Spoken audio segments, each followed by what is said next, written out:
Bueno, esos temas los vamos a tocar y te vamos a contar también lo que ocurrió hoy durante la madrugada, porque distintos barrios de Concepción quedaron prácticamente bajo agua. 250 milímetros de lluvia caída durante la madrugada en Concepción hicieron que queden anegados barrios completos, barrios enteros de Concepción y muchas familias afectadas. Estaban informando ya que la gobernación, el municipio están coordinando con la Secretaría de Emergencia Nacional todo lo que tenga que ver con ayuda para estas familias y están siendo trasladados, están siendo evacuados hacia los polideportivos en la capital del departamento.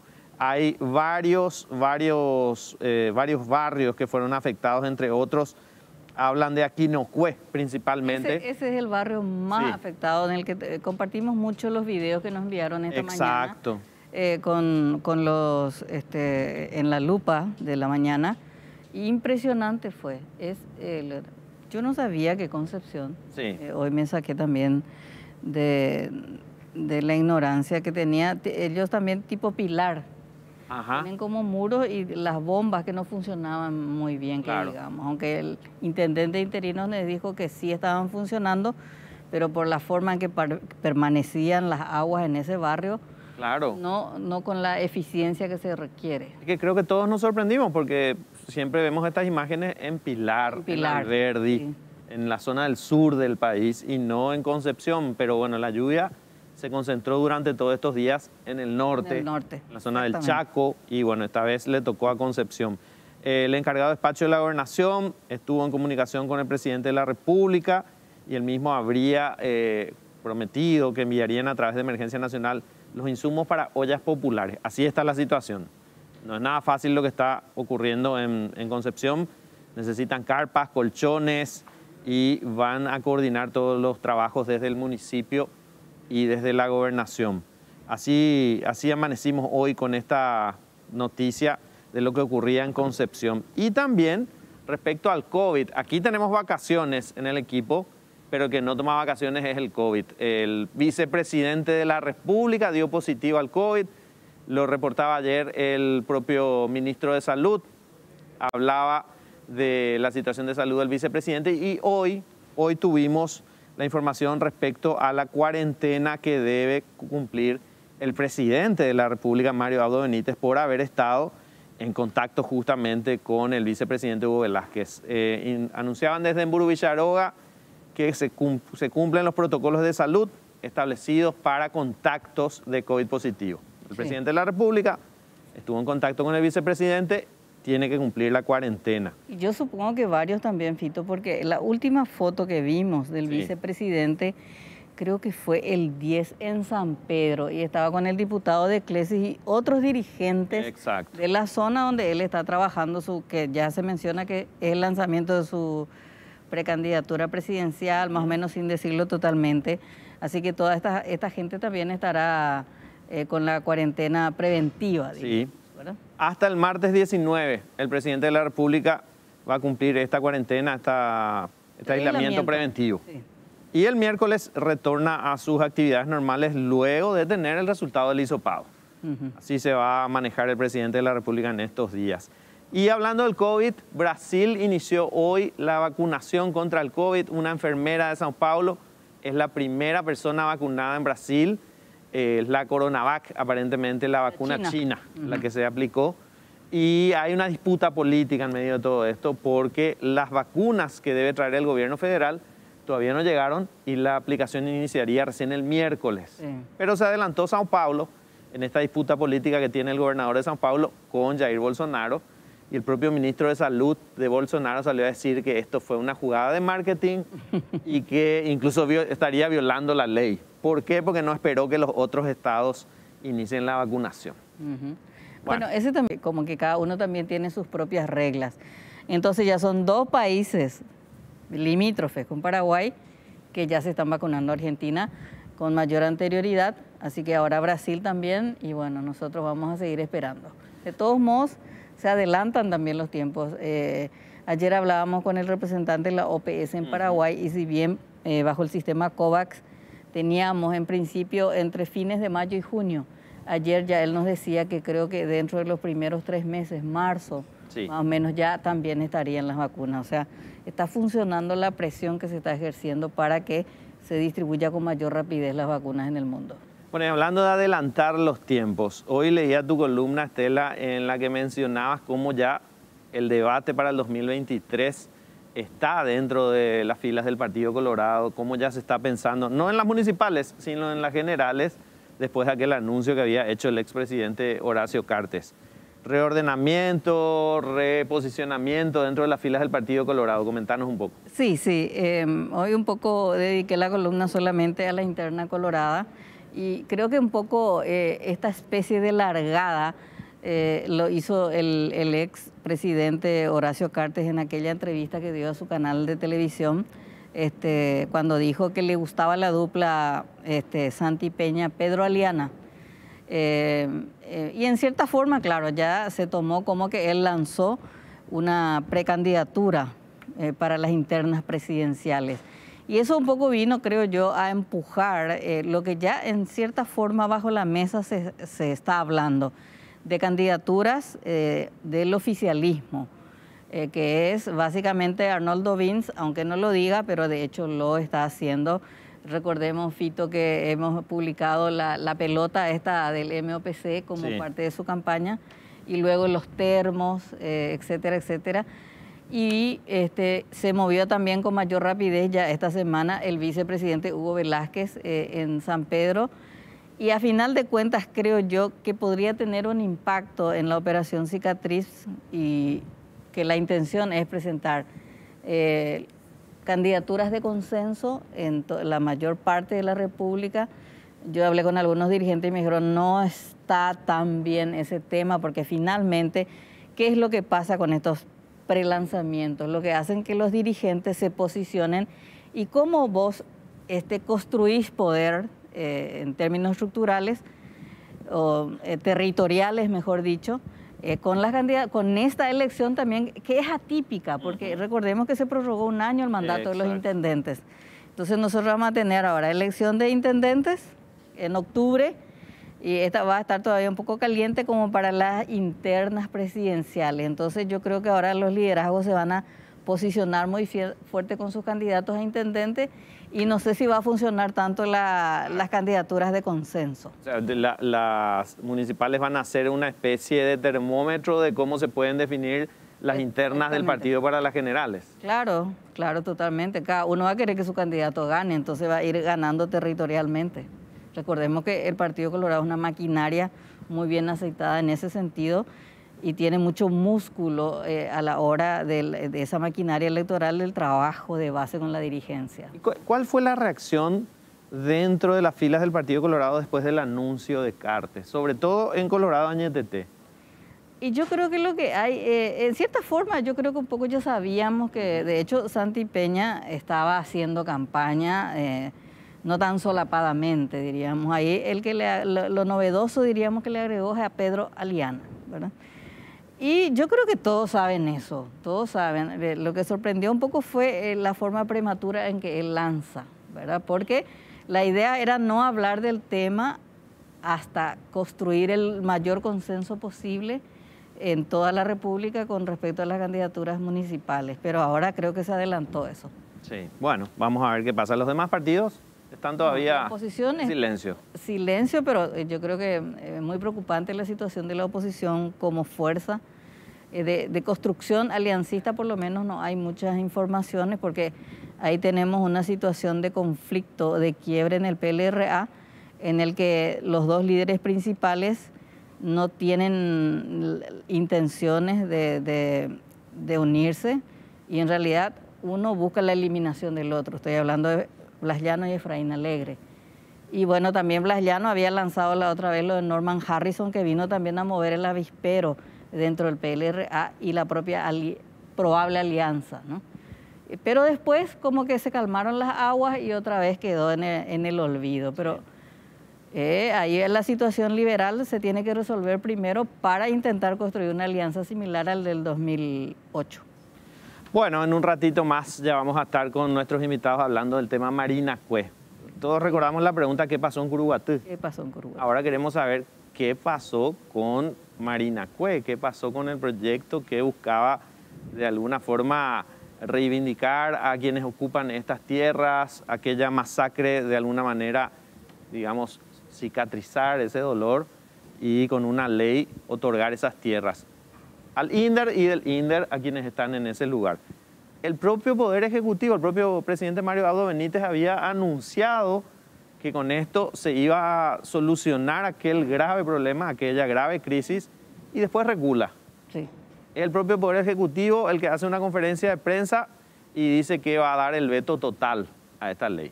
Así que... Lo más raro es aquí, y seguramente después nos van a explicar mejor el doctor Alberto Alderete, que es el abogado de los campesinos, y también invitamos a un miembro de la ARP. Esta ley no es que surge sorpresivamente, Sí. Es la culminación de un largo proceso y acuerdo político. Por eso es que la ley sale muy rápido, pero eso tuvo un trabajo previo en el que el gobierno se sentó con los campesinos, hablaron, etcétera, etcétera, etcétera, y terminó, diríamos, con el proyecto de ley. El proyecto de ley que se aprobó, creo que en una semana en las dos cámaras. El propio presidente anunció la promulgación, pero luego vino la presión de los sectores productivos y finalmente encontró en la deforestación cero, en la ley de deforestación cero, la excusa perfecta para vetar la ley. Aquí no sé si preguntarnos qué pasó ahí. Yo creo que el presidente no aguantó la presión. Sí. Porque estaba todo. En el Parlamento hubo acuerdo político porque Claro. la ley salió. Claro, pero además estaba involucrado el propio Poder Ejecutivo. Claro. Dentro de todo el proceso, porque hoy estaba leyendo en el perfil de Ezequiel Santagada Sí. la publicación de cartas entre Dani Centurión y la presidenta del INDER, la abogada Gina González, Sí. donde hablaban de todos los antecedentes, todo el proyecto, cómo se iba a llevar adelante, y después el propio Poder Ejecutivo el que recula y le da un veto a esta ley, ¿verdad? Así que bueno, a la vuelta vamos a tratar de entender qué fue lo que ocurrió a la vuelta de la pausa. Bueno, y nosotros estamos ya con nuestros invitados para hablar del tema Marinacue, porque fue noticia en estos días el veto del presidente de la República, Mario Abdo Benítez, después de haber sido anunciada la ley por el propio presidente de la República. Luego de la postura de distintos gremios, aparentemente esto hizo cambiar de posición al Poder Ejecutivo y se anunció el veto total. Por eso estamos aquí con Alberto Alderete, fue presidente del INDER en su momento, abogado, conoce mucho de esta problemática de la tierra en nuestro país. ¿Qué tal, don Alberto? ¿Cómo estamos? Muy bien, buenas tardes, un gusto estar con ustedes. Y Diego Torales es miembro de la ARP, que bueno, también sentó postura respecto a la ley que pretendía de alguna manera ceder estas tierras a los campesinos. Diego, ¿cómo te va? Buenas tardes para toda la mesa, para el doctor Alderete y para toda la teleaudiencia que nos está mirando hasta ahora. Bueno, quiero empezar por el doctor Alderete preguntando sobre el origen de esto para hacer una síntesis y tener un contexto de lo que ocurrió. Marinacue era tierra de la industrial paraguaya, cedida luego a la Marina, algo que no se perfeccionó. Después un juicio por usucapión de Campos Morombi, sí, de la familia de Riquelme, y a partir de allí la masacre de Curuguatí. ¿Cómo se puede hacer una síntesis de lo que representa el problema de la tierra en Marinacue? Bueno, en 1967 la Armada solicitó a la Industrial Paraguaya, Sociedad Anónima, para el usufructo de una fracción de tierra para montar ahí un destacamento militar. Y entonces la Industrial Paraguaya le ofreció en donación 2.000 hectáreas.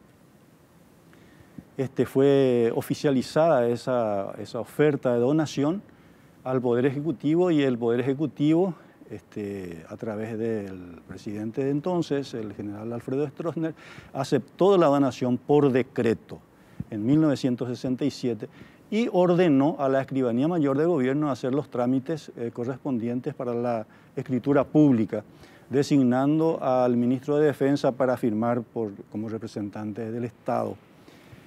Y bueno, entonces el Ministerio de Defensa ocupó inmediatamente, en diciembre de 1967 ya ocupó y montó un destacamento militar con conscriptos y suboficiales. esa ocupación fue efectiva e ininterrumpida hasta 1999. Pero pasó que la orden del Poder Ejecutivo para escriturar la donación nunca ocurrió por negligencia de los funcionarios públicos. Quedó en tierra de nadie. Es decir, quedó a cargo del Ministerio de Defensa, a cargo del Ministerio del Ejecutivo, en tierra de nadie, y nadie se ocupó de formalizar eso. Bien, en 1999 la Armada abandona ese predio por problemas de logística, no podían mantener ahí el destacamento. Y luego, 5 años después del abandono, una comisión vecinal de campesinos sin tierra que conocen, los uruguayeños conocen que ya fue abandonado, solicitan al INDER esa fracción. Entonces el INDER empieza a buscar en sus archivos ese inmueble y encuentra que pertenece al Ministerio de Defensa. Entonces hace los trámites el INDER con el Poder Ejecutivo, específicamente con el presidente Nicanor Duarte Frutos, y el presidente Frutos, por medio de un decreto del Poder Ejecutivo, transfiere las 2.000 hectáreas al INDER para destinarlas a la reforma agraria.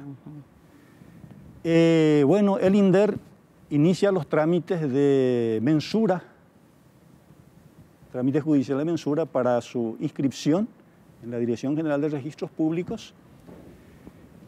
Eso fue en el 2005, en julio del 2005.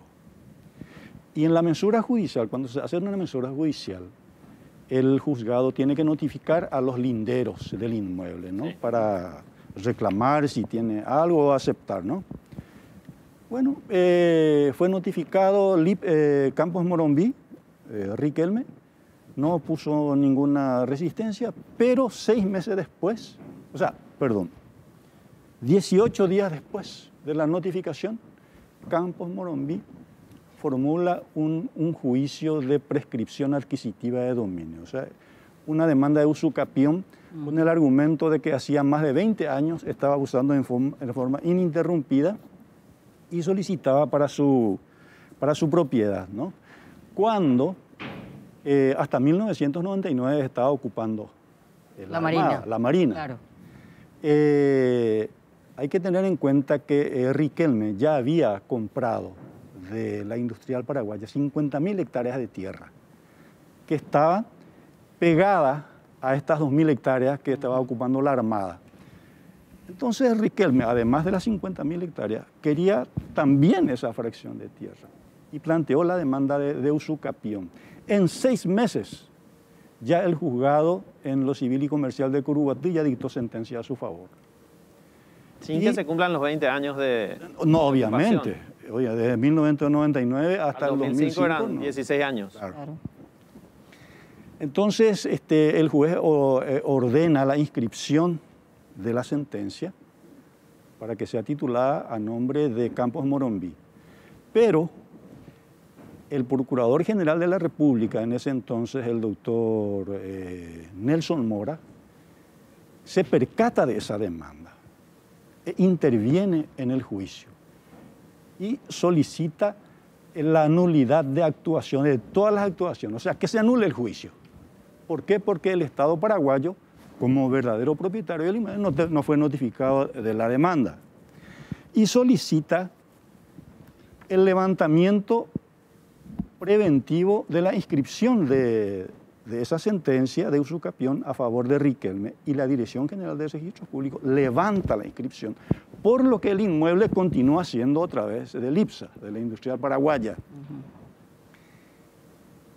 En ese momento se produce el incidente, en toda esta situación se produce el incidente en el 2012 con el caso de Marinacue, la intervención policial, militar y bueno, la masacre, ¿no? Y hasta la actualidad el inmueble continúa a nombre, bueno, ahora ya está a nombre del Estado paraguayo. Se convirtió en una reserva. Exacto. Resulta que Riquelme, sin ser propietario del inmueble, entre comillas. Dona al MADE, al Ministerio del Medio Ambiente y al Estado paraguayo como si fueran suyas esas tierras. Y Horacio Cartes acepta cuando alguien le vende una propiedad que no es suya. Y el Congreso eso acepta y dicta una ley y se convierte en ley. El presidente promulga la ley y ordena la inscripción en los registros públicos. Desde ese momento se blanquea legalmente la titularidad del inmueble. Y actualmente entonces es del Estado paraguayo, digamos, con todos sus malos antecedentes que uno puede decir, pero está ahí a nombre del Estado paraguayo. Esto digo porque algunos cuestionan, no, pero ¿y cómo Riquelme va a donar? Eso es cuento viejo ya. Ya es del Estado paraguayo, ahora ya es una reserva natural. Sí. Tiene el estatus de una reserva natural. Exacto. Entonces, entre tanto, solamente para entender, después de la masacre de Marinacue, los campesinos nunca salieron de ese lugar. Nunca salieron ellos. Siempre se quedaron ahí. Siempre se quedaron ahí. Sí, siempre se quedaron ahí.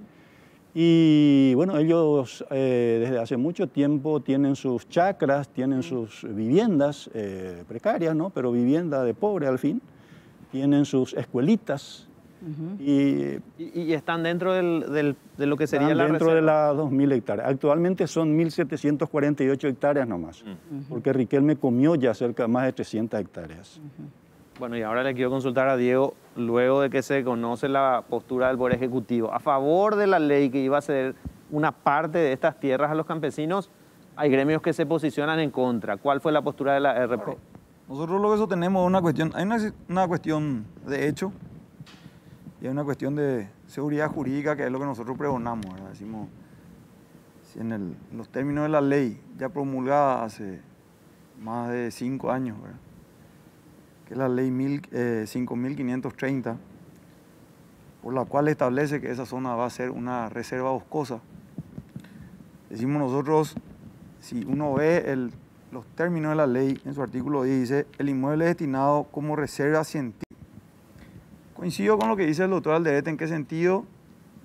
De que todo el prefacio, todo lo que él dijo antes, ¿verdad? De todos los antecedentes históricos de la ley, queda de alguna u otra manera en foja cero del momento en que eso hay una donación al Estado paraguayo y sale esta ley. Y si las personas naturalmente no recurrieron en contra de la misma por inconstitucionalidad o por la vía que fuese, esto quedó, digamos, promulgado, sancionado y está, ¿verdad?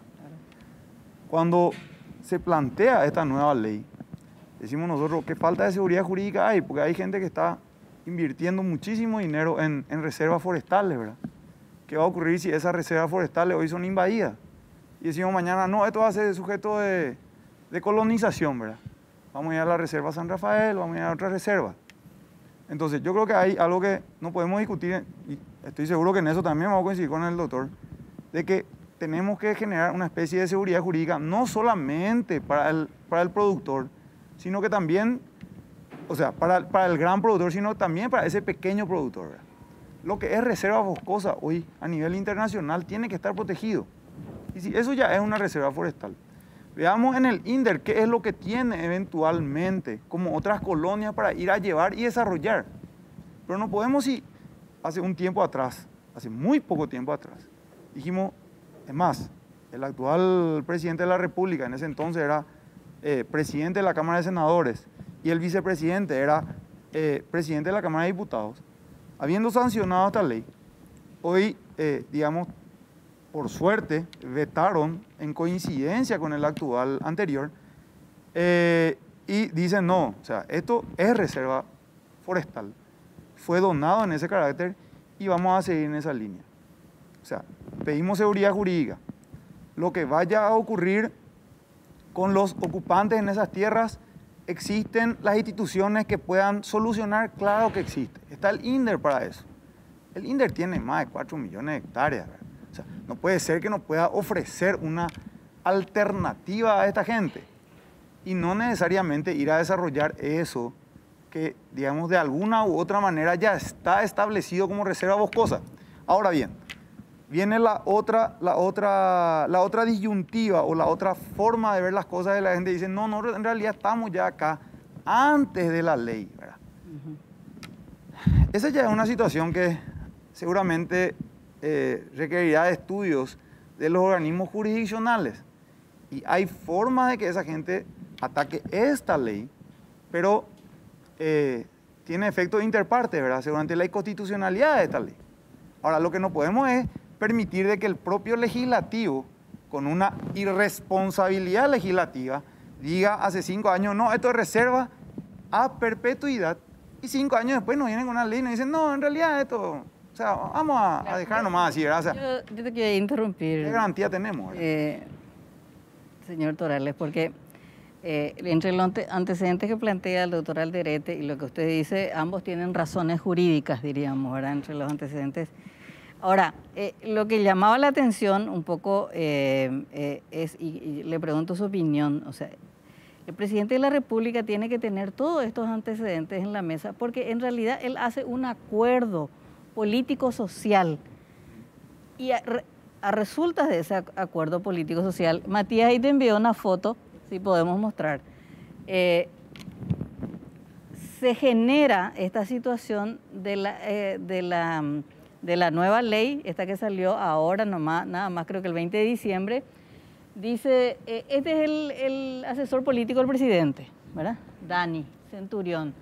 El 20 de diciembre dice, esto es en Marina Cue, sí. ¿verdad? O sea, el Ejecutivo apoyó decididamente la transferencia del Ministerio del Ambiente al INDER de modo a colonizar estas tierras que fueron donadas y luego declaradas reserva natural, ¿verdad? Entonces, aquí no es el resultado, de esa ocupación que ya es antigua. Acá hubo una promesa y un trabajo previo del gobierno con los campesinos, se sentaron, hablaron y la ley fue la culminación de ese acuerdo político y la muestra está. El corolario. Sí, el corolario acá está. Se fue Dani Centurión en nombre del gobierno diciendo esto sale. Hay un video del presidente de la República en donde él dice, hoy es día de fiesta, dice, cuando el Senado aprueba y convierte ley, hoy es un día de fiesta y se les va a conceder las tierras, no hubo... Una reparación histórica. Como una reparación histórica. O sea, no estamos hablando de una invasión, de una presión, no, fue un acuerdo en el que el Ejecutivo se sentó y dijo vamos a convertir en ley, vamos a transferir al INDER para que el INDER colonice y le dé a esos ocupantes de hace tiempo. ¿Por qué cree usted que el Ejecutivo hizo eso? No nos sorprendería, o sea, yo en lo personal te quisiera dar una respuesta muy sincera. El Ejecutivo no siempre estuvo bien asesorado y en esta ocasión evidentemente no lo estuvo. O sea, si ellos ya sabían de que existía la vigencia de una ley por la cual declaraba a perpetuidad de que esto era una reserva forestal, ellos deberían de haber ido ahí, no a prometer la titulación de las mismas, porque estaba vedada por ley. Ellos tendrían que haber ido a prometer la reubicación de esta gente. Es en lo otro que lugar. debió hacer una línea más responsable, ¿verdad? Ahora, yo te voy a decir lo siguiente. Si ellos, a conocimiento de lo que ocurría dentro del INDER, ¿verdad? Porque el INDER es como una especie de gran loteadora del Estado que tiene por obligación ir a desarrollar, o sea, arraigarle a la gente, ¿verdad? Y lo último que hacemos últimamente es lograr el arraigo, ¿verdad? Acá mucha gente me va a decir, doctor Torales, hay zonas de inmensos ojales y no hay una sola casa. Pero ¿es culpa del sujeto de la reforma o de la institución? La institución acá genera un caos enorme. El doctor lo dijo en la primera parte de su alocución, ¿verdad? O sea, los organismos no hicieron lo que tenían que hacer. Entonces desembocamos en una situación de negligencia en la cual A, B o C, institución o persona privada termina estableciendo un juicio ante los tribunales pidiendo la adquisición prescriptiva de dominio, entre paréntesis, uso capión, y le terminó mandando al Estado. Claro, ahí se le agrega también la ley de deforestación cero, que es de reciente aprobación. Si le sumamos a una serie de fundamentos por los cuales esto no puede seguir adelante, también es que el mismo Ejecutivo que dice hoy, vayamos a desarrollar esta zona boscosa, y ya no va a ser terreno boscoso, sino que vamos a destinarlo para la colonización de personas. Esa misma gente hace 3 meses atrás, promulgó una ley por otros 10 años más de deforestación cero. Entonces, legislamos selectivamente, no para todos, ¿verdad? Entonces, ahí es donde viene el populismo. Decimos, no, acá ponemos una bandera del... Voy a utilizar el nombre de un partido político, qué sé yo, el Partido Verde. Y el Partido Verde resulta que tiene muchos adeptos en el legislativo y tiene el poder de decidir ciertas leyes. Entonces va a legislar exclusivamente para ese grupo de gente. Y eso pues no está bien, ¿verdad? O sea, porque si esa gente dice, acá queremos traer el acuerdo de Escazú, sacamos la ley de deforestación cero por otros 10 años y todo el mundo se ayorna a eso, ¿verdad? Todo el sector productivo, el sojero, el ganadero, el que planta maíz, el trigo, todos tratamos de ayornarnos a las leyes porque sin resolución del ministerio no podemos desarrollar nuestras actividades. Pero resulta que ahí sobre el pucho nos traen una ley que es específica para un grupo de gente en cierto determinado lugar donde podemos deforestar y hacer una colonia. Doctor Alderete, justamente ese punto, o sea, usted como abogado, usted estuvo en el INDER también, ¿cómo se explica, diríamos, esta contraposición jurídica, por llamarlo de alguna manera, en el que el Ejecutivo decide hacer esta colonización de una zona declarada reserva natural, luego también tener la ley de deforestación cero, o tiene una explicación más política que jurídica? A ver. No, tiene una explicación jurídica por un lado y por otro una explicación también política. Es una mentira de que las 1.748 hectáreas sean bosques. 806 hectáreas fueron deforestadas por Riquelme. Y cuando Riquelme deforestó esas tierras del Estado, no hemos escuchado ninguna protesta por parte de la ARP, ni de parte de los sojeros, ni de parte de todo ese grupo empresarial que ahora está cuestionando se va a deforestar. Primero, 806 hectáreas ya fueron deforestadas, no es más bosque eso. Y segundo, las restantes, la comisión vecinal va a destinar a reserva forestal. Actualmente ya hay sistemas agrícolas compatibles con la preservación de los recursos naturales. Ya no es más cuestión de ir a quemar, derribar bosques y plantar. Eso hacen los ganaderos y los ojeros.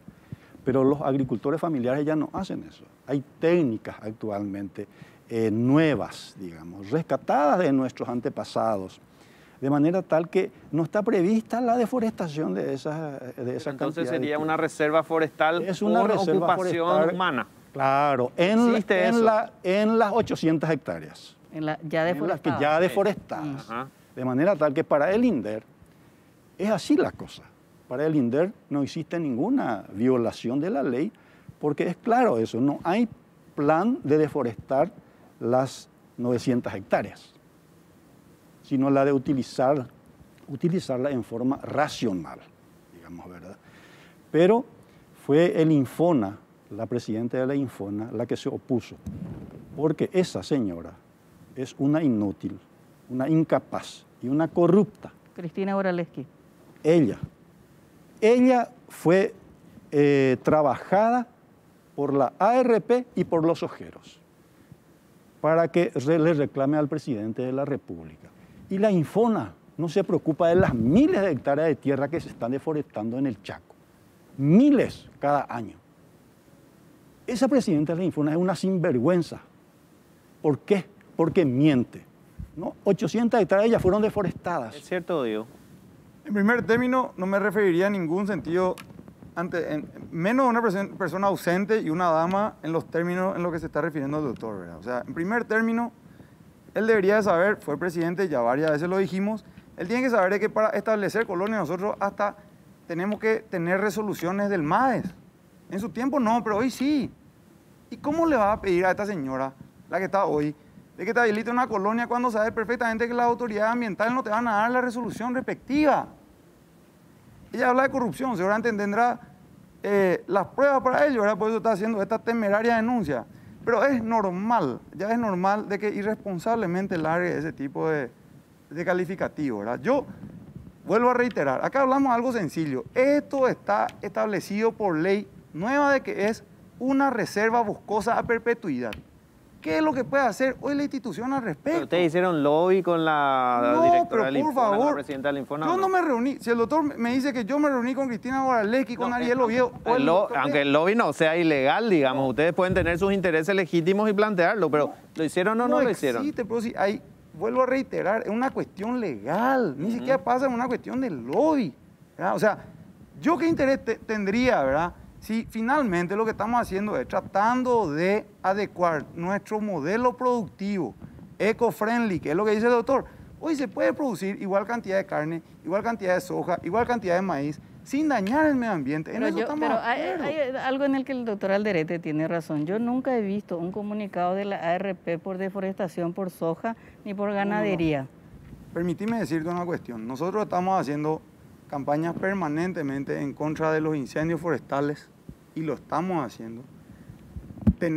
Tratamos de hacer concienciación en todos los productores para que desarrollen sosteniblemente sus campos, porque finalmente el productor es el primero. Cuando se te quema todo el campo, el perjudicado no es una persona que vive acá en la ciudad, sos vos, productor. O sea, nosotros no salimos a decir, como dice el doctor, vamos a deforestar todo lo que hay, cuando en realidad tenemos una ley de deforestación cero. Tratamos de adecuar todos los establecimientos a lo que establece la ley. Ahora, ¿existe ley de deforestación cero desde cuándo? Desde hace, corregime, 15 años más o menos. Más o menos, ¿verdad? Y ahora tenemos una ley nueva. Por otros 10 años más, ¿verdad? Hasta hace 30 años más, deforestar era prácticamente un ejercicio cotidiano del que quiera producir, sea chico, mediano o grande. No necesariamente el gran productor tenía que deforestar. Aunque las imágenes satelitales demuestran que se sigue deforestando en todo el territorio nacional. Dejémosle eso a la competencia del Infona, a la competencia del MADE, pero no le vamos a culpar a la rural de que está haciendo lobby para sacar leyes. O sea, mire. Bueno, ya hubo condenas, Hubo condenas a productores justamente por deforestación. Hay varios productores de la rural y de otros gremios que son sumariados. Permiso, doctor, estamos viendo. Eso es ahora, esta tarde, Marina Cue. Y el asentamiento, ¿verdad? Y ahí tienen todos los servicios del Estado. O sea, hay escuelas, hay electricidad, hay templos, ¿vieron? Es lo que le quiero preguntar a Diego a la vuelta de la pausa, si esto se trata realmente de una cuestión de principios, de una cuestión de defensa irrestricta de la ley, o es una postura política de los gremios por un tema que fue muy conflictivo en su momento. Para la vuelta de la pausa, Diego, ¿sí? Hablamos en un ratito de este tema. Bueno, y seguimos debatiendo el tema Marina Cue con el de la Asociación Rural del Paraguay y el abogado Alberto Alderete, expresidente del INDER. Diego, te preguntaba antes de ir a la pausa, ¿esta es una postura de principios de la Asociación Rural del Paraguay o es una postura política hacia un tema que fue muy crítico, muy cuestionado cuando los campesinos estaban en esas tierras y se produce lo que después fue, digamos, la masacre de Curuguatú, un juicio político, la salida de un gobierno? ¿Es una postura conservadora de la ARP o es una postura de principios? Cuando hacemos esa consulta decimos, es una política conservadora proteger al productor que fue, te voy a dar un ejemplo, Pindo, se atropelló el establecimiento, se quemó la mayoría, en términos, para que puedan entender la gente, es la casa de los patrones, se quemó la casa, robaron los corrales, robaron camionetas, tirotearon a una camioneta que entró con la administradora, hicieron un montón de datos. Eso es una cuestión de protección de principios, no. O sea, es una cuestión hasta si se quiere de humanidad. O sea, en muchos lugares hemos tenido, el caso de la familia Núñez, en Caguazú, ¿verdad? O sea, el tipo no fue maniatado, le pusieron ahí al costado de su camioneta, un desastre le armaron, ¿verdad? Y finalmente, ¿qué tenían? Ahora, esto que ocurrió con este galeano que se le apresó, tenía marihuana. O sea, en muchos de los casos tenemos de que en las grandes invasiones y reivindicaciones tenemos grandes lugares de cultivo de marihuana. En las estancias también. Correcto. Por eso te digo, acá tenemos que ver, a la pregunta en particular. Claro, ¿Es una cuestión de principio o no es una cuestión de principio? ¿Verdad? O sea, vos decís, es una cuestión de principio. Sí, nosotros defendemos ciertos principios de la gente que quiere trabajar, ¿verdad? Cuando se trata de principios, pues, doctor Torales, cuando usted dice, bueno, estos campesinos quieren esas tierras para plantar marihuana, bueno, vaya a la Senat y usted va a tener también datos de numerosísimos ganaderos y estancieros que permiten a los narcotraficantes plantar marihuana en sus miles de hectáreas.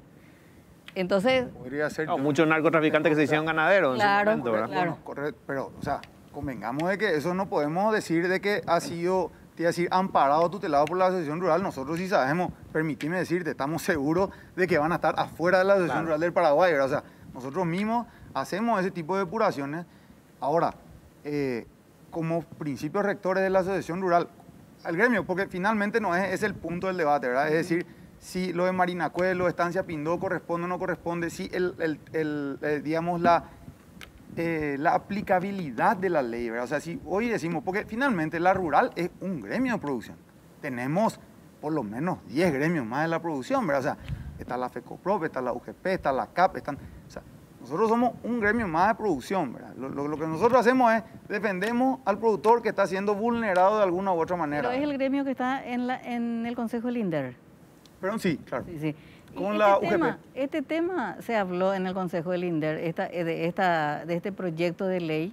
Puntualmente el tema Marinacue no, sí estamos tratando el tema de la regularización del tema Antevicue, que es un tema vital también porque tenemos que saber de que el tema Antevi ya llevó demasiado erogación monetaria al Estado paraguayo y no hemos recibido prácticamente nada a cambio, ¿verdad? ¿Y qué es lo que terminamos comprando? Ese es un acto más de irresponsabilidad legislativa. Nos hicieron comprar ¿qué cosa? Sobre pretexto de la solución en su momento del todo el tema de tierras. Nos hicieron comprar como Estado paraguayo más de 200.000 hectáreas. Y vos me vas a decir, pero en 200.000 hectáreas solamente, doctor, tenemos 20 comunidades y tenemos una sola. Nos hicieron comprar una reserva.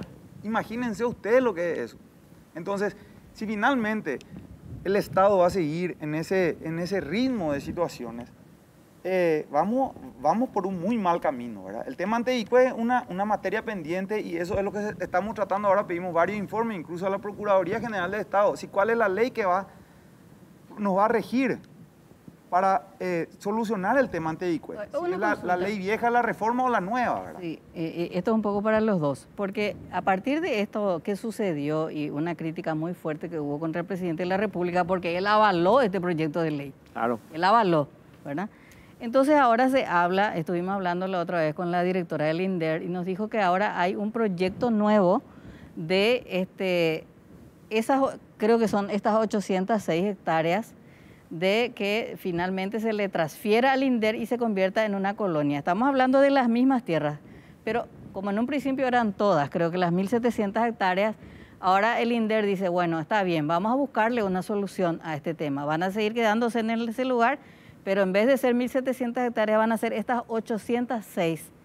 ¿Ustedes están de acuerdo con eso o no? Que yo no sé, o sea, independientemente de cuál sea la postura de la Asociación Rural del Paraguay, permíteme decirte que es una situación legal, ¿verdad? O sea, fue declarada a perpetuidad esto como reserva forestal. Yo creo que la reserva forestal sí ya está pelada. Y justamente eso es lo que nos decía la del INDER. Está pelada, no hay ningún árbol. Una solución, correcto, doctor. Se verá la forma. Entonces el día de mañana Pindó, que ya está también pelada, creo que es una reserva forestal, vamos a decir, vamos a sanear nomás toda esa situación de vandalismo que hubo. Yo creería, ¿verdad?, de que tiene que venir la solución por parte del INDER. Es decir, acá hay tierras cercanas, adyacentes, lo que ustedes digan, ¿verdad? No las de Marinacue. No la de Marinacue. Doctor Alderete. Es mi postura. Sí, entiendo. Naturalmente. ¿Por qué sí? Por lo menos estas 806 hectáreas. Bueno, la comisión de Marinacue y los familiares de Marinacue y las organizaciones que les apoyan van a seguir insistiendo en el Parlamento Nacional por la ratificación de la ley, porque en derecho corresponde y en justicia corresponde. Quería decir algo sobre el tema de la postura de la ARP sobre el rechazo de este proyecto de ley. El motivo por el cual la Asociación Rural del Paraguay rechaza el proyecto de darle estas tierras a Marinacue no es por razones ambientales ni ecológicas. A la ARP jamás le interesó el medio ambiente ni los bosques. Están en contra porque la ARP no quiere ni una hectárea más que se le dé a agricultores familiares campesinos. solo quieren apropiarse, ellos monopolizar más aún de lo que ya tienen monopolizado, porque solamente el 6% de las tierras productivas del país están... Entonces no es una postura de principio. No es una postura puntual, es una cuestión de principio de la ARP. Se opone terminantemente a que se le siga adjudicando tierras, asentamientos para vivir a familias campesinas. ¿Es cierto? Jamás.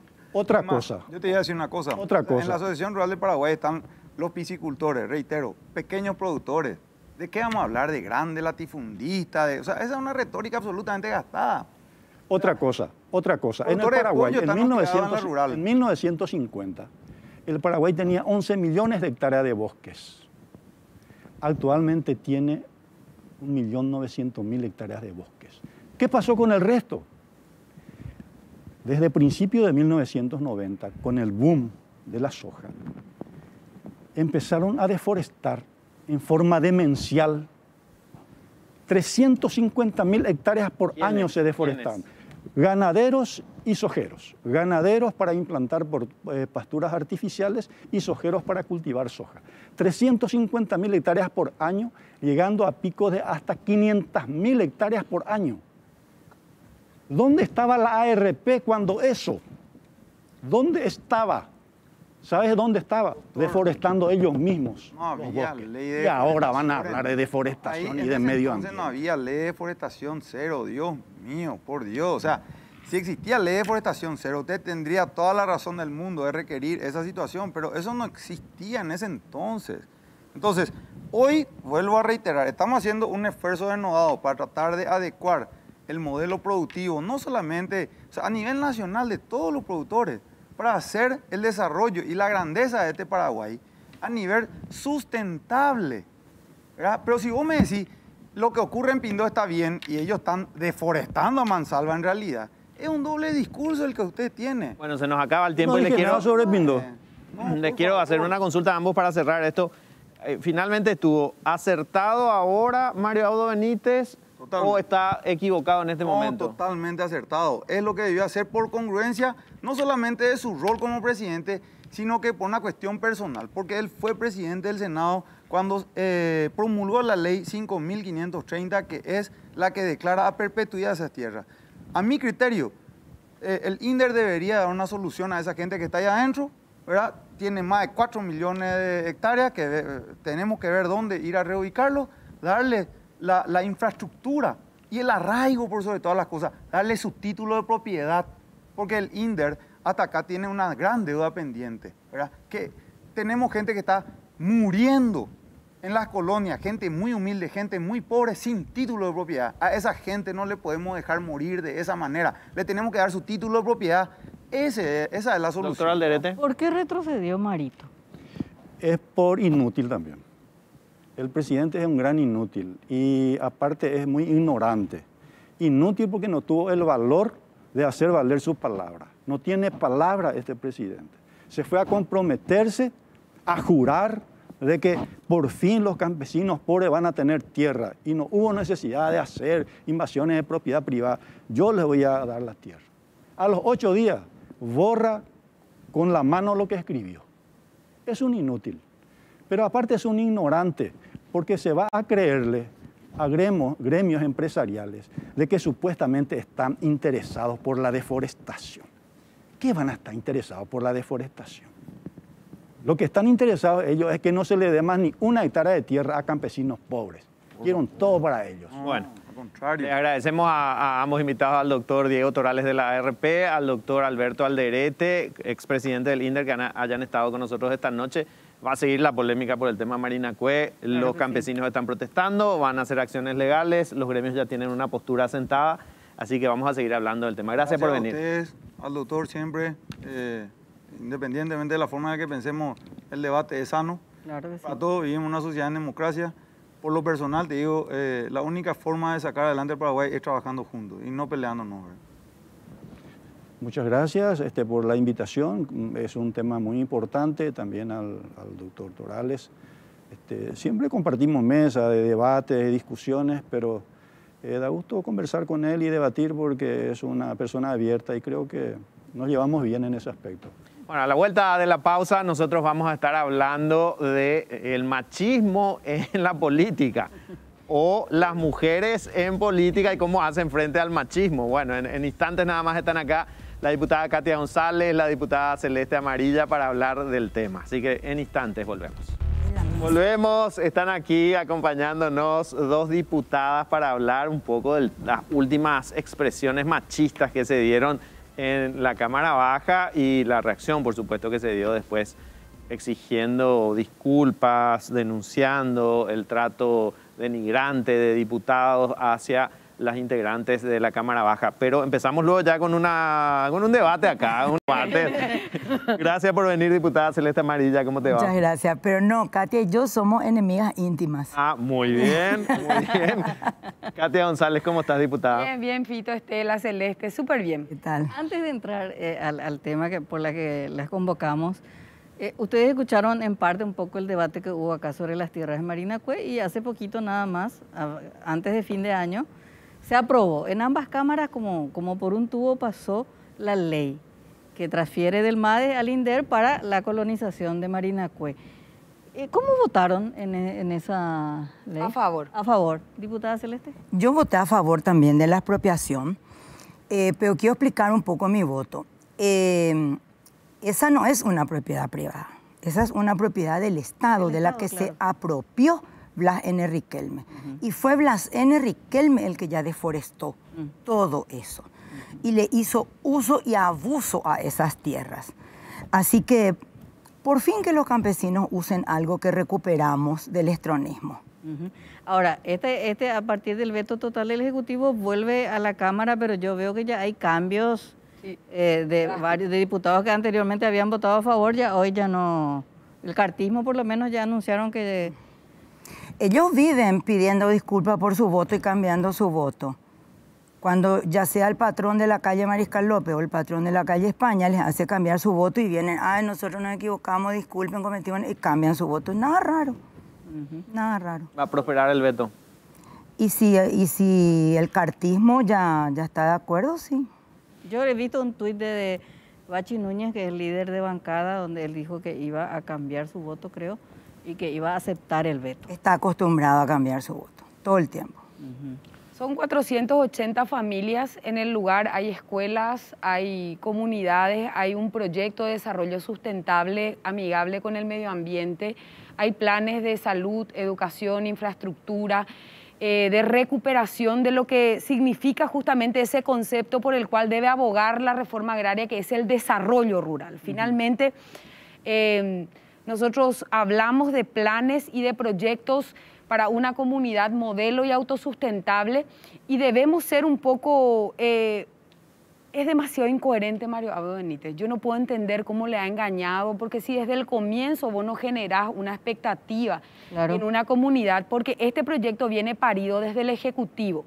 Mario Abdo Benítez en varios discursos ha dicho con lágrimas en los ojos de que por fin se iba a reivindicar una situación tan traumática para la historia reciente del Paraguay. Sin embargo, no tiene empacho. Dani Centurión, ministro de Gabinete, va unos días antes de Navidad a llorar con esa familia. Y después, eso no se hace, sinceramente no se hace. Este gobierno es como un pollo sin cabeza, es lo único que puedo decir. Creemos de que realmente existen elementos sustentados en la situación de hecho de ese lugar. ¿Qué vas a hacer con esas? O sea que hoy ya tenemos una situación de hecho, es la cuestión de regularizar y si no, darle una solución diferente. Pero acá se trabajó esa desafectación y ese trueque entre el Infona, MADES, estuvo el INDER también, ¿verdad? O sea que hay como o había por lo menos alguna solución para esas personas, ¿verdad? Que finalmente han sufrido este proceso traumático, donde 17 personas han muerto producto de la masacre de Curuguatú. Sí, justamente ahí tenemos detrás la carta que dirige en su momento el 27 de noviembre la presidenta del INDER a Dani Centurión. Sí, dice, con sumo agrado me dirijo a usted en el marco de las reuniones mantenidas conjuntamente con la Presidencia de la República, Ministerio del Interior, Ministerio del Ambiente y Desarrollo Sostenible, con el acompañamiento del Comité de Iglesias y Organizaciones Civiles en el cual se ha llegado a un posible acuerdo de modo a concluir con el conflicto de tierras denominadas Marinacue, cuya problemática trata de un problema social que ha llegado a cegar varias vidas de compatriotas. En ese contexto, se eleva a la Presidencia de la República del Paraguay un proyecto de ley en el cual el Ministerio del Ambiente transfiere esas tierras al INDER para su entrega a víctimas y familiares de tan luctuoso suceso y que acrediten su condición de beneficiarios de la reforma agraria. Al respecto, remito borrador del proyecto de ley y planos para ser elevado al Poder Ejecutivo. Y firma la abogada Gail Gina González Yaluf, presidenta del Claro, salió del Poder Ejecutivo. Claro. Nació en el Poder Ejecutivo y es el Poder Ejecutivo el que después recula ante la presión de los gremios. Pero bueno. ¿Creen que el presidente reculó? Porque no tiene norte, no tiene proyectos, no tiene plan. Él está a lo que le convencen cada minuto. Nunca tuvo un plan de gobierno, nunca. Entonces está a lo que le parece. Y luego viene uno y le dice, no, hiciste mal, cambia. No hay un norte, no hay un gabinete, no hay nada. Estamos a la deriva en este país. Estamos a lo que le convenzan a nuestro presidente. No, yo coincido, ¿verdad? Realmente esta situación de una política tanto interna como internacional, los últimos sucesos, la interpelación este jueves de Villamayor, el tema de Texas Oil, una política aventurera, sin agenda, irresponsable, que genera mucha problemática, sin diálogo con el Poder Legislativo. O sea que imagínense para el oficialismo lo que significa revertir un voto después de haber fundamentado que ese voto era pertinente, ¿verdad? O sea que para mí tiene que tener una justificación superlativamente grande para poder incurrir en esa incoherencia. Sin embargo, no, ¿verdad? Y esto puede generar un conflicto social mucho más grande, porque, repito, se ilusionó, se generó toda una expectativa que hoy vuelve a decirse, bueno, yo estoy a favor de las áreas silvestres, nosotros hay que ver cuál es la situación de ese lugar, ahí no hay un árbol plantado. Bueno, estamos muy lejos de, creo que Finlandia o Dinamarca, que tiene cambiando ya de tema, tiene un gobierno con una primera ministra y una coalición de 5 partidos liderados por mujeres en un gabinete mayoritariamente femenino. Estamos lejísimos, somos una sociedad machista, somos una sociedad violenta con las mujeres y eso se ve en todos los ámbitos. En el sindicalismo, en la política, en todos los lugares donde tengan, en el periodismo, en todas partes. Ustedes no son la excepción y ustedes se mueven en un ambiente dominado por los hombres como es la política. En los últimos días tuvimos expresiones, pero terribles, de parte de diputados dirigiéndose a ustedes como María y ustedes, bueno, reaccionaron inmediatamente ante lo que era una connotación despectiva hacia el trabajo que ustedes llevan adelante. Esto es normal, esto ocurre todo el tiempo, es parte de la política. ¿Cómo hacen ustedes para moverse en un ambiente dominado por los hombres? Es normal desde que entramos. Yo veo que hay un gran retroceso en general en el país. Yo creo que ya habíamos avanzado un poco más y que ahora retrocedimos otra vez enormemente. Y en el Parlamento fue una sorpresa para mí desde que entramos. A mí me pasó ya de todo. Desde las especuladas, desde que entramos, primero, así mi amor, mi reina, no, pará. O sea, señora, a mí me decís señora. Y luego la especulada en serio, ¿verdad? Me pasó eso con varios. Me pasó esa cosa despectiva de que vos sos menos. Y nada, creo que le fuimos sorprendiendo con Katia, porque la verdad que no se esperaban de nosotros quiénes somos en realidad, no nos conocían. Le confundimos entre que esta cantaba villancico un año entero, ¿verdad? Y yo que parecía la abuela de la Barbie negra. Entonces creo que le confundimos y se llevaron una sorpresa con nosotros. Y no pueden soportar, lo que no pueden soportar es nuestra inteligencia. Eso es lo que no pueden soportar. Porque a las demás mujeres no le agreden como a nosotros. No digo con esto que las demás no sean inteligentes. Lo que digo es que nosotras le molestamos profundamente porque quizá tengamos un lenguaje más agresivo y más inteligente que ellos, sin duda. Entonces, cuando no tienen cómo responder a nuestro sarcasmo, porque somos muy parecidas las dos, nuestra verborragia, nuestro sarcasmo, entonces ya va por el lado sexual, estético, por el estado civil, etcétera, etcétera, ¿verdad? Esa es la verdad. No soportan a alguien que les deje menos a ellos. Y ellos son menos. Bueno, acá está observando atentamente tu marido, Katia, porque le especularon a la diputada Celeste. Yo no sé si a vos te pasó eso, pero contanos un poco cómo se mueve, cómo se manifiesta el machismo allí. Bueno, totalitarios, antidemocráticos, machistas, ese es el Parlamento paraguayo en general, con sus bemoles, ¿verdad? Esa agresividad y ese machismo se manifiesta efectivamente desde el ingreso, y yo quiero ir un poco al anecdotario que termina con la guinda de María I, ¿verdad? Empezamos con Miguel Cuevas, que cierra el micrófono, que no deja hablar, que te trataba de... Él no le daba la palabra a una diputada, él le daba la palabra a mi reina, a mi amor, a mamita. Eso para empezar, ¿verdad? Eso pasaba en reunión de mesa directiva. Yo le paré el carro, Navi. Y en plenaria. Exacto. Después le tenemos, por ejemplo, al diputado Roberto González, que en una oportunidad, cuando estaba cuestionando una situación, ¿verdad?, políticamente, jurídicamente, él sale y dice, hay personas, aludiéndome de manera directa, hay personas que no pueden ver una cámara porque tienen multiorgasmos, ¿verdad? O sea que mi posición no es política, mi posición es hormonal. Después le tenemos, recuerdo en una oportunidad, a Walter Harms, donde estaba haciendo uso de palabras, justamente hablando de la falta de medicamentos contra el cáncer de mama, tema de mujer. Y uno de los distractores que utilizan es reunirse así en pequeños grupos y hablar fuerte.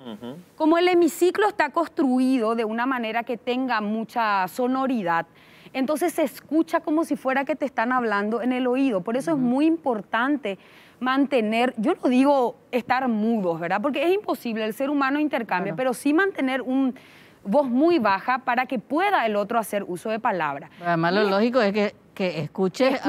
Exacto. Entonces yo le digo, si es que no te interesa, yo te pido, y encima le dije bien, ¿verdad? Te pido por favor, Walter, que bajes la voz o que salgas afuera si no te interesa. Me dice, vos a mí no me vas a hacer callar. A mí no nació la mujer más o menos que me va a hacer callar, ¿verdad? Ante eso, el desgobierno de la presidencia. Y esto termina con esa connotación tan triste, ¿verdad? Porque realmente María I tiene una historia. Esa historia de María I merece ser contada porque tiene rémoras del estronismo. De esa mujer que viene del campo, generalmente menor de edad, mal paga, a veces simplemente por un plato de comida, a fungir de criada en la casa de una familia. Pero no solo explotada laboralmente, sino además María I pasa sin su consentimiento a ser parte de los favores sexuales de los patrones. Esa es María I. Y aquel que desconoce la connotación terriblemente, digamos, miserable del término, no se le puede perdonar una cosa como esa. Es por eso que yo me levanto y digo, y justo pasé antes, le dije a Celeste, atendé un poco mi intervención, le dije, porque yo vi que se pasó un poco desapercibido. Sé que a Norma Camacho, porque hay que decir que tampoco recibimos mucho apoyo de las propias mujeres ese día. Nosotros esperábamos que generado esto no se termine, o sea que por lo menos yo no sé vos, Celeste, ¿verdad? Que terminada la intervención de Sorosca, salga el presidente o algún miembro de alguna bancada a decir, tienen razón, acá merecemos decir que esto no refleja el pensamiento colectivo de la Cámara. Pero no, se tomó como un exabrupto de dos diputadas. Colin Sorosca se acerca y me pide disculpas, me dijo que él creía que esto era ser chismosa, ¿verdad? Me dice que él usa mucho luego el término había sido, ¿verdad? O sea que por lo menos yo celebro el debate. Celebro que esto se haya posicionado por 4 días como tendencia en redes sociales porque motivó que mucha gente desaprenda estructuras. Hay que señalar que todos, yo no pontifico nunca desde la santidad, ni desde una posición de superioridad, ni desde el hecho de que yo nunca hice eso. Todos somos machistas. En alguna u otra manera es desaprender esa cultura. Todos en algún momento utilizamos algún adjetivo agraviante. Y ese es el motivo por el cual yo celebro el debate, yo pido disculpas a las mujeres de mi país y yo me comprometo, porque una sociedad más justa es una sociedad que posiciona a la mujer con la dignidad que debe tener. Yo también te agrego al anecdotario que Edgar Ortiz, tu correligionario, mi correligionario, más de una vez dijo que yo lo que necesitaba era un macho. Eso no fue una vez, fueron varias veces. También... O sea, sí, a ver, quiero ir a esa postura de Edgar Ortiz. Es como diciendo, un macho solucionaría tus problemas. Exacto. Y tendrías otra actitud en la Cámara de Diputados. Tranquilita sería. Y también el tranquilizate de Walter Hans, varias veces, tranquilizate, de Roberto González, los mismos que ella citó, ¿verdad? Cuya esposa es intendenta de Quindú, que quedó por ahí, no sé cómo se llama. Esteban Samaniego, cierto. Una moquete una vez me también, a mí también me amenazó pegar. ¿Le desafió moquete? Sí, así mismo. El que le pegó a alguien en el estacionamiento. Quiso pegar a Querey. A mí el día Jorge Querey, sí. El día que se supo lo de Ulises Quintana, sí, que yo no recuerdo por qué estábamos a la tarde y en la presidencia había reunión de mesa directiva. Y ahí estalló lo de Ulises Quintana. Y ellos estaban de lo más compungidos. ¿Y qué hacemos con el compañero? Y yo dije, nosotros no hacemos nada. Claro. O sea, el problema lo tiene él, no tiene la Cámara. Claro, es un problema con el Poder Judicial. A nadie le pidió que llame por teléfono a pedir que liberen una plata de un narquito. Nadie le pidió. Golpeó la mesa y me dijo que sí. Si vos no eras mujer, no sé qué, y ese que se te acerca así, ¿viste? Y yo le dije, pegame nomás, no existe la posibilidad de hacer otra cosa. Es brutal, es brutal. Nos critican el aspecto, que lo que llevamos puesto, que lo que nos colgamos del cuello, que el color. A mí me agreden hasta con el bronceado. Es una locura. Tenemos que hacer terrible. Una pausa brevísima. Breve pausa y ya volvemos, ¿sí? Bueno, seguimos debatiendo aquí con la diputada Katia González, la diputada Celeste Amarilla sobre el machismo en la política.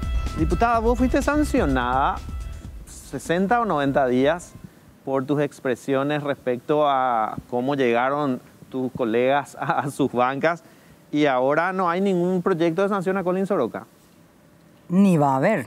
Sí, yo fui sancionada por 60 días. Creo que fue la gota que colmó el vaso nomás, lo mío, porque desde el comienzo yo tuve amenazas de sanción.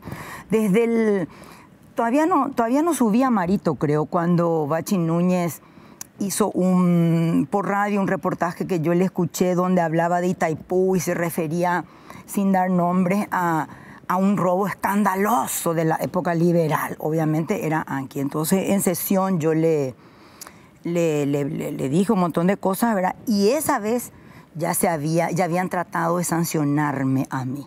Y muchos colegas se opusieron. Había sido. Esto lo supe días después. Me había contado Arnaldo Samaniego eso. Como que me perdonaron la vida, pero éramos muy nuevos y que yo no tenía que tener esa actitud. Yo tenía que cambiar mis términos y qué sé yo. Le dije, bueno, yo te agradezco si me salvaste, pero yo no voy a cambiar ningún término. Arnaldo Samaniego es una persona muy educada, con nosotras muy educada. Y ahí empezó. Todo el tiempo yo siempre estuve al borde de la sanción, muchas veces.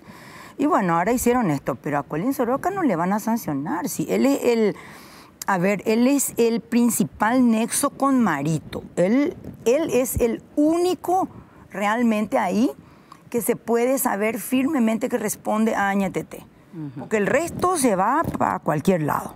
Él se va también para cualquier lado, pero porque no entiende las cosas. Pero no porque le quiera, entiendo yo, traicionar a Marito. Porque él es el otro yo de cualquier funcionario, de cualquier institución del Estado. Así que él no va a tener ninguna sanción. Aparte, ¿por qué tendría una sanción? Porque nos maltrató a dos locas de la Cámara. Ese es el concepto que ellos tienen. Pero hay un punto también, por lo menos lo que estuve viendo en las redes, diputada, que a usted se le cuestionó cuando usted se defendió de Colin Soroka. Y estoy mirando nomás los diarios de ese momento y decía que... Dice acá, ella no acepta que se le trate de ese modo, pues ella como su familia, todas las mujeres se han casado, no así la abuela y la madre del parlamentario, pues el diputado siempre comenta que es hijo y nieto de madre soltera, por lo que aseguró que la polémica expresión queda más ajustada a las llegadas de Soroka que a las parlamentarias.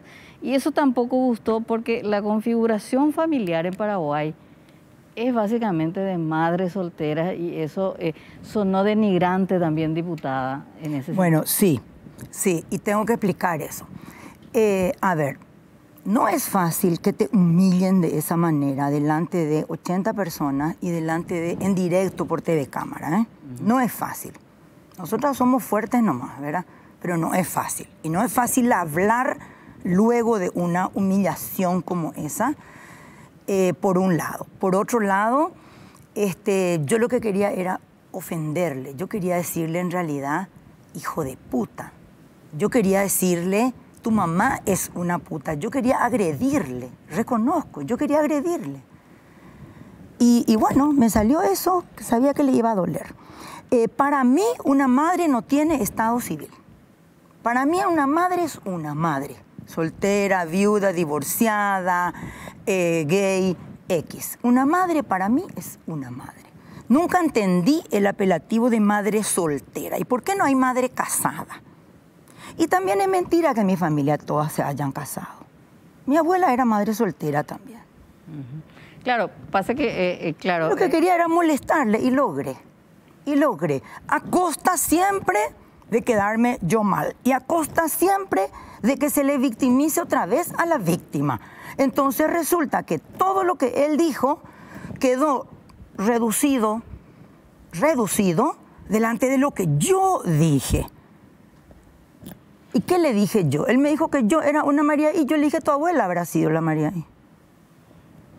Como parte de una expresión machista también. Exacto, ya está. O sea, es lo que dije y punto. Y quizás voy a seguir teniendo expresiones como esa, porque como bien lo dijo Katia, tenemos que desandar ese camino. Tenemos que desandar. Yo soy producto de una sociedad machista. Yo tengo 56 años. Lo que yo no tuve es en mi vida el machismo propiamente en mi entorno. La verdad que yo tengo una suerte, ¿verdad? Una suerte que yo siempre fui respetada en mis diversos ámbitos, ¿verdad? Así que no estoy acostumbrada a que me traten así. No estoy acostumbrada, al contrario, porque en mi casa no era así, en los trabajos que tuve no era así, en mi partido no era así. Aquel partido liberal que yo milité, no este. Aquel no era así. Yo creo que es momento también un poco de hacer pedagogía con respecto a tu pregunta, ¿verdad? Porque como la teoría en algún momento se debe aplicar, acá lo que corresponde es una sanción a Soroka. Hay que integrar la ley 5.777, que es contra toda forma de violencia contra la mujer, donde se prohíbe de manera expresa en el texto de la ley dirigirse con términos discriminativos, ya sea, digamos, ofensivos, hirientes, en el recinto parlamentario. Eso está prohibido. Pero con muy buen tino, en su época, el Parlamento no estableció sanción. Claro. O sea que es como un poema que dice está prohibida la violencia verbal contra la mujer dentro del recinto parlamentario. No tiene sanción, entonces, ¿qué hacemos? Integramos con el reglamento. El reglamento, que fue el que se utilizó para la sanción de Celeste, habla de la conducta de un parlamentario dentro del recinto en cuanto a la forma de dirigirse, de hablar, etc. Realizando esa integración normativa, surge un motivo al menos para debatir una resolución de suspensión. Sin embargo, eso es muy difícil de plantearlo porque para quedarse sola nomás y estar entre 2 o 3 o 5 o 8 personas que acompañen el proyecto y finalmente concluir y volver a decirle a la sociedad paraguaya, ¿saben qué? No, somos machistas y lo asumimos con esta resolución de rechazo a una eventual sanción. Al menos yo esperaba que la bancada Añetete se pronuncie, ¿verdad? Y diga que... Y la líder de Añetete es Jazmín Narváez, es una mujer. Y debería haberse reunido la bancada Añetete y sacar un comunicado, en primer lugar pidiendo disculpas aclarando que los términos no fueron en ese, al menos algo, ¿verdad? Pero decir algo. La Comisión de Género de la Cámara. Tenemos una Comisión de Equidad y Género, tenemos una Comisión de Derechos Humanos, y ahí uno se da cuenta del vacío institucional. Cómo no funcionan las instituciones más allá de los intereses de algunos actores que van posicionando qué tema se tiene que tratar y qué tema se tiene que dejar de tratar. Entonces es todo un camino que hay que aprender, es toda una cultura que hay que desactivar. Nosotros necesitamos que nuestra sociedad camine hacia la equidad, hacia la igualdad, hacia la paridad, porque esto es como la sociedad es como un pájaro que tiene que tener sus dos alas desplegadas para poder volar.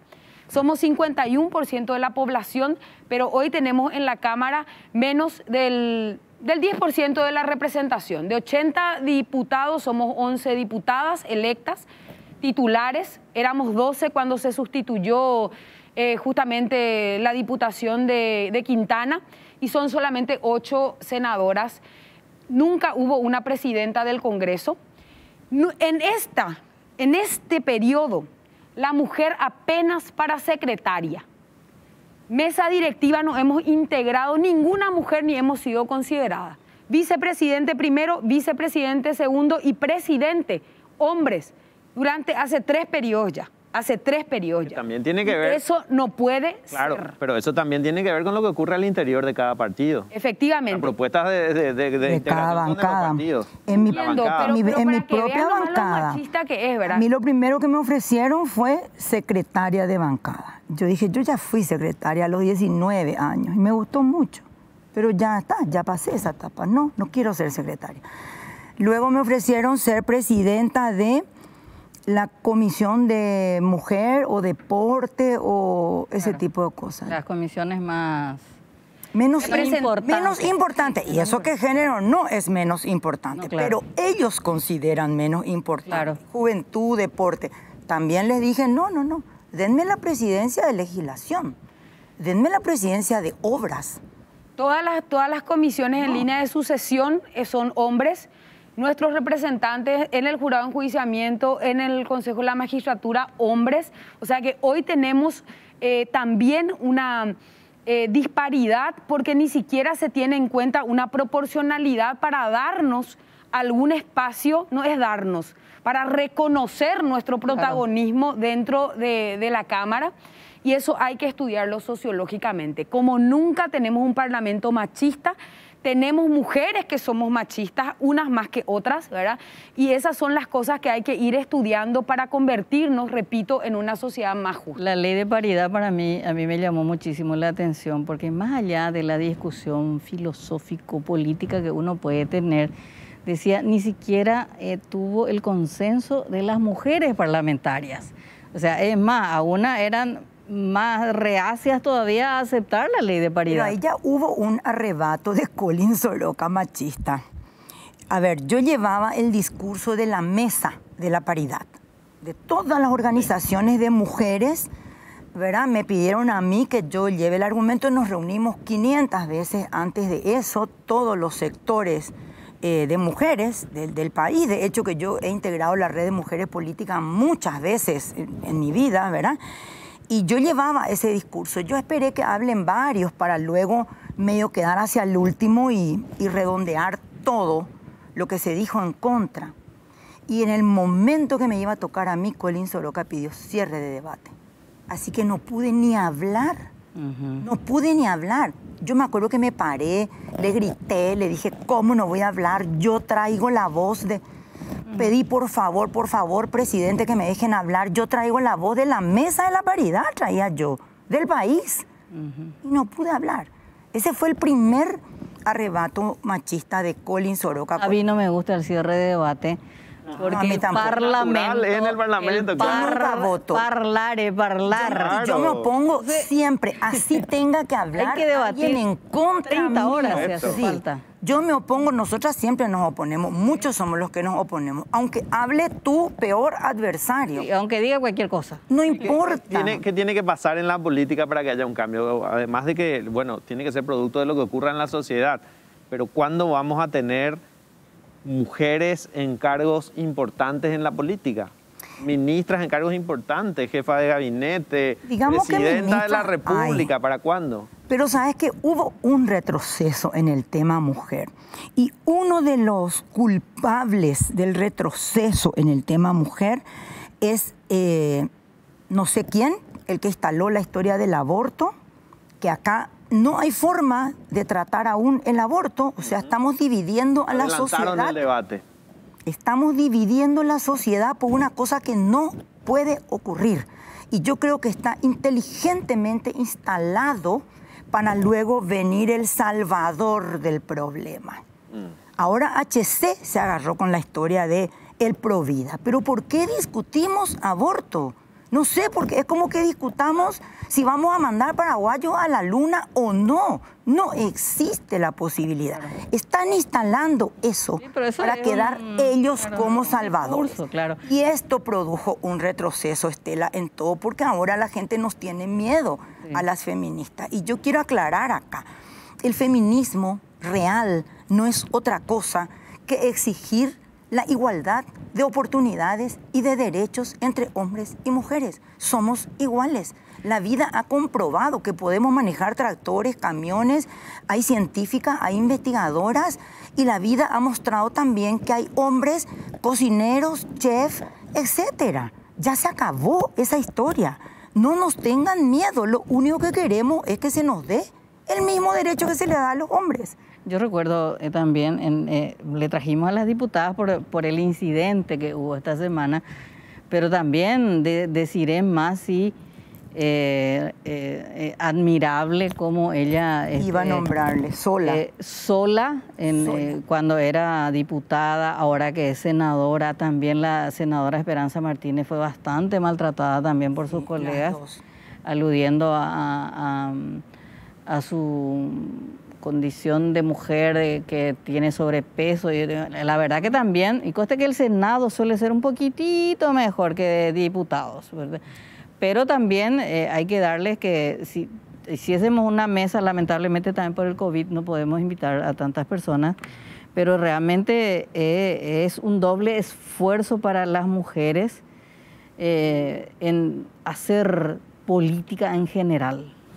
Mira, Estela, ese doble esfuerzo es en todo. Y yo lo digo desde el movimiento sindical, porque cuando yo estaba trabajando en su momento en el banco y era dirigente sindical, siempre le pedíamos a las compañeras que integren la lista, y había una realidad. Nos decían, mira, yo trabajo en el banco, estoy en la facultad, llego a mi casa, están mis hijos y mi marido.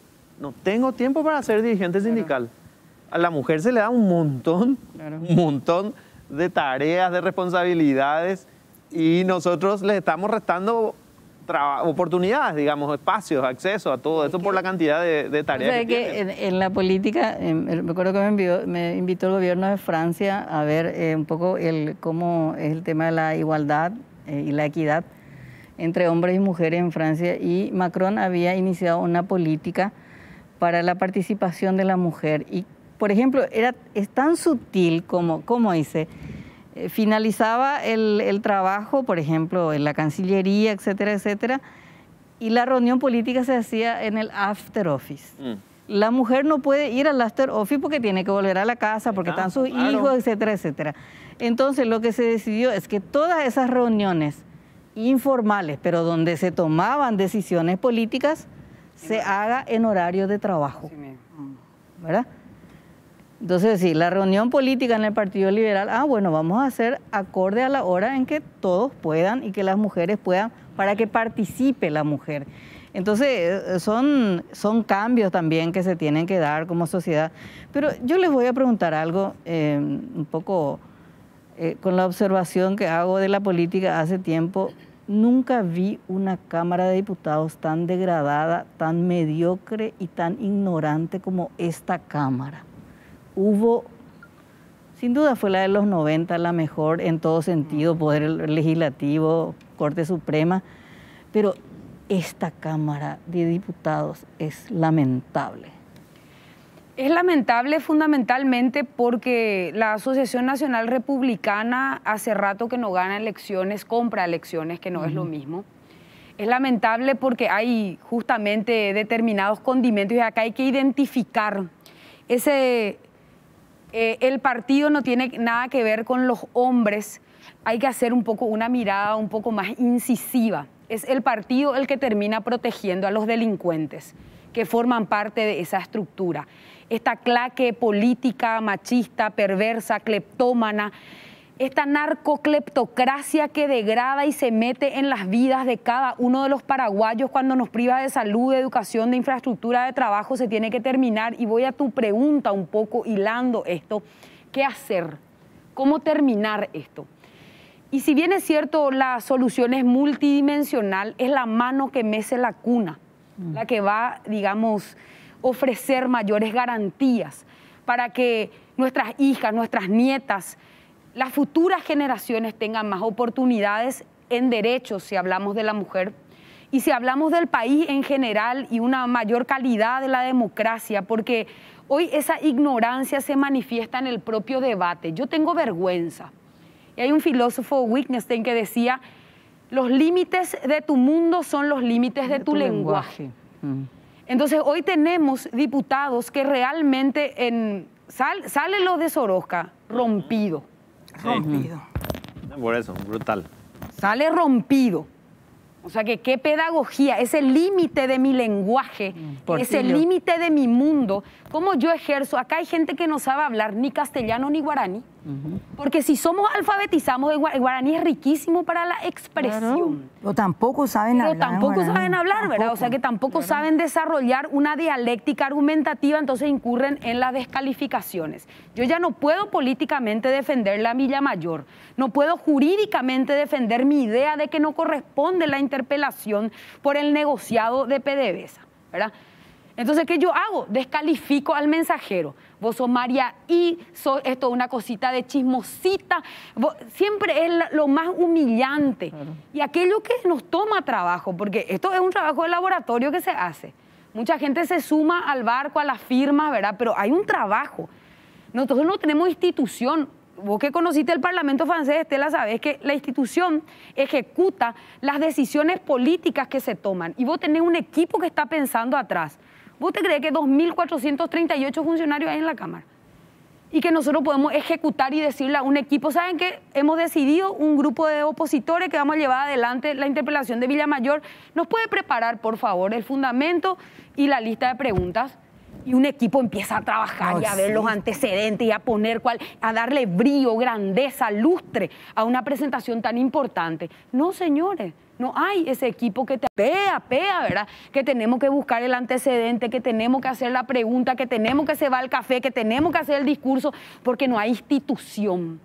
Entonces tenemos que entender los paraguayos y esos 2 millones de jóvenes que están habilitados para votar en el 2021 y en el 2023 y que no vota porque mira por encima a la política, porque cree que la política es cosa de otros, cosa lejana a mi vida, decirle que tienen que votar porque ellos son los que van a poner el gobernante o sacarlo.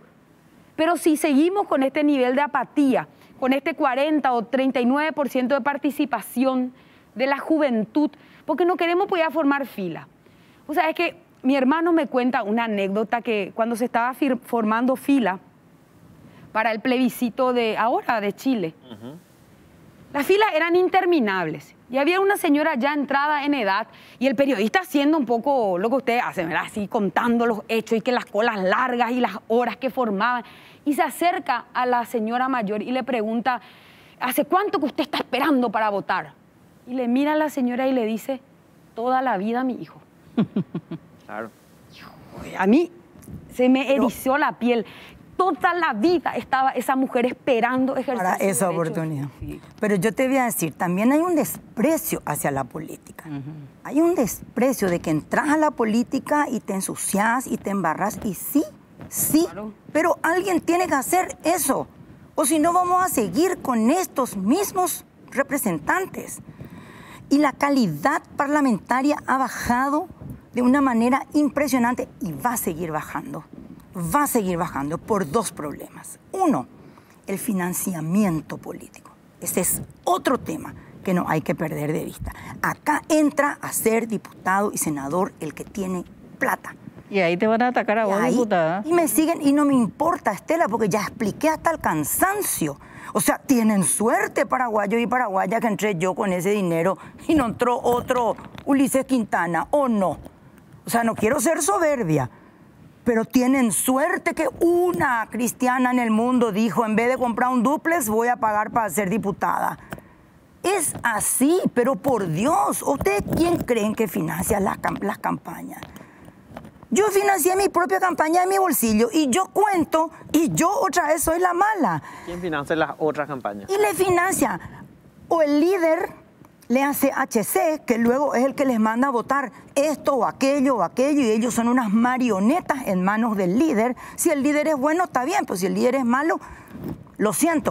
O le financia un empresario que luego les dicta las leyes para liberar esto, o para subir esto, o para bajar lo otro, o le financia la coima en las licitaciones del Estado. Aquellos que fueron intendentes o gobernadores, o etcétera, juntan su plata de la coima de los proveedores del Estado. Narcotráfico. Para con eso. Y por último, del narcotráfico. Y la única tonta que cuenta que yo financié en mi campaña, porque no soy tan tonta como para darle a Augusto Wagner ni a Efraín Alegre dinero. O sea, yo vengo de hacer política hace ¿cuánto, Estela? No sé. Y yo te 35, de los 40 años. 40 años. 40 años. O sea, yo no soy una viuda desvalida a la que fueron a engañarle y le sacaron su dinerito para ser diputada. Por favor, ese es un problema de la baja representación. Y el otro problema, el que decía Katia, tienen que dejar de mirar la política con asco, porque luego se sientan frente al televisor y lo único que hacen es criticar lo que pasa, y cuando tienen la oportunidad de votar bien, no lo hacen. Y acá una última reflexión, nombrando a otro filósofo francés, Lacassagne. Los pueblos tienen los gobernantes que se merecen. Vamos a tener un buen gobernante cuando nos vayamos todos a la fila, como esa señora, a votar. 2023. Celeste Amarilla, ¿quiere hacer la reelección en diputados? ¿Cuál es su proyecto político? Porque la de Katia ya sabemos más o menos. Yo sí, yo quiero ser otra vez legisladora. Quiero otra vez. Lo que me sirva. Puede ser diputado, puede ser senadora. Sí, me gustó. Me gustó la legislatura y quiero seguir. Los Senado cuentan $500.000 para la banca. No, a mí ya me va a salir más barato. Va a salir más barato. Otro dúplex que no se compra. ¿Y Katia? No, hay que ser muy preciso, ¿verdad? En los partidos tradicionales esa es la regla.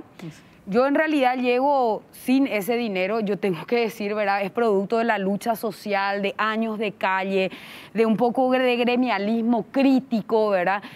A mí me cuesta mi campaña, y eso lo digo con total sinceridad, un plan a full de celular, ¿verdad? Las redes sociales ayudan, hay que darle esperanza también a los jóvenes. No, a vos te cuesta eso, pero a tu partido no, tu partido puso plata para la campaña. Claro. Partido probablemente no hubieran llegado en el tema de subsidios y aportes, que son dos rubros que hay que no, también... a lo que voy es que se necesita mucha plata para llegar, no, sí, no necesariamente todas partes del mundo, ¿verdad? Pagan los carteles, las propagandas, los pasacalles, la propaganda en televisión. ¿Quién creen que pagan?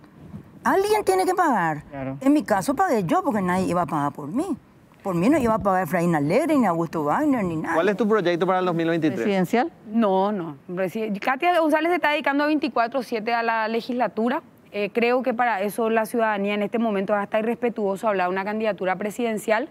Sí, estamos trabajando este libro que prologó tan generosamente su compañero Mengo Boxia, ¿verdad? En donde proponemos 8 cartas a Marito ante la sordera del Estado burocrático, propone justamente los planes y proyectos que actúan de disparador de debate. Hay que aprender a poner no la carreta delante de los bueyes, sino al revés, no hablar de candidatos, hablar de proyectos, hablar de métodos, y a partir de ahí Katia González va a estar donde le necesite el país, porque fuera mi marido me va a dejar.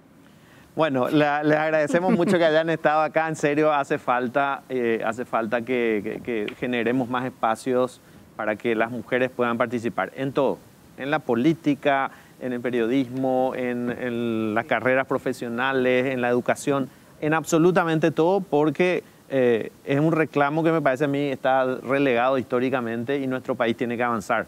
Alguna vez tenemos que avanzar. Gracias por estar acá, ¿sí? Gracias. Amables. Gracias a ustedes. Y nosotros nos despedimos con el reporte del Ministerio de Salud respecto al COVID. 3.120 muestras, 512 positivos y 10 fallecidos. Bajó considerablemente. Bajó, pero esto 18. baja todos los fines de semana, es así. Sí. Hay menos gente que se va a tomar la muestra. Hay 186 internados en terapia intensiva y la alerta de todos los médicos del sistema de salud que plantean que estamos al borde del colapso. Allí a milímetros del colapso, porque ya no hay lugar en el sistema público ni en el sistema privado. Así que a cuidarnos, porque el COVID no se toma vacaciones. Nos reencontramos nosotros mañana en NPI a la mañana muy temprano. Y bueno, Estela, el próximo fin de semana, ustedes en La Lupa mañana. Y mañana Monumental, Radio Monumental. Gracias por estar.